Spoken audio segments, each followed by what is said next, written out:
can make some kind of different kind of approach to Tibet as well as India. Do you guess any kind of change in his behavior, in his body language, while he addressed the nation, addressed the media in the world? Yeah. Beijing's approach towards India and Tibet has never been soft, as I believe, since Tibet is the roof of the world because of its geostrategic importance of its location. Beijing had occupied Tibet illegally and even stationed nuclear missile bases in Tibet targeting Indian cities.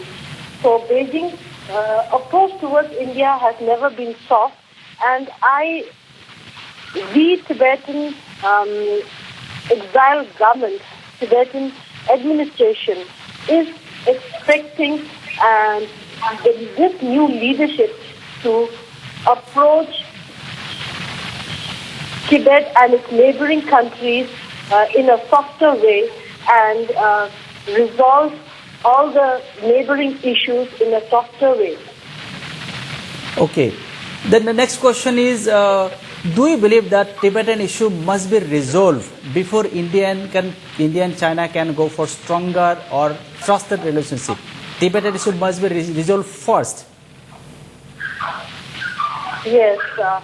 And China being the most populated countries of the world, it is very important to have peaceful bilateral relations between these two Asian giants to bring peaceful and harmonious relationship between India and China. The issue of Tibet must be resolved because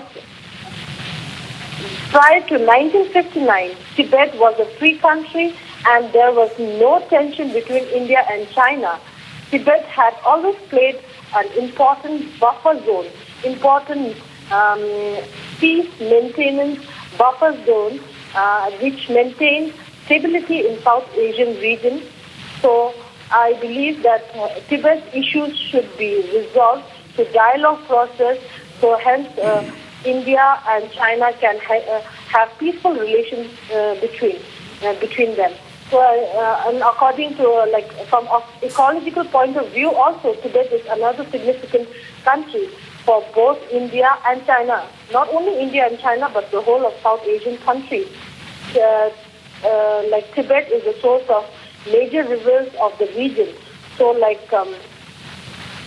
India should support the dialogue for Tibetan issue resolution, because China has been building dams in the rivers of Tibet and even trying to make every effort to divert rivers like, for instance, Brahmaputra to China. And if these kind of projects succeed, then it will create a negative impact not only in the northeast of India, but the whole of Asia, South Asian countries. And China's planning of building railroads towards Indian border area is another threat to India, because India now is not only spending huge amount of money on the Himalayan region from Jammu and Kashmir to Arunachal. So if the Tibet issue is resolved, India can spend this huge sum of money in its national growth projects like education, agriculture, etc. So now China is also keeping bilateral relationship with Sri Lanka to have more power over India from Indian Ocean. So the issue of Tibet has to be solved for the well-being of not only Tibetan people, but also to all the neighboring countries of Tibet. Hence the hence in the bilateral triangle of India, China and Tibet, the issue of Tibet will definitely play a very significant role. So unless and until this Tibet issue is resolved, no cordial bilateral relations between India and China can reach prominently. Okay. Yes, sir. Be online. The same question I'll put Hemendra.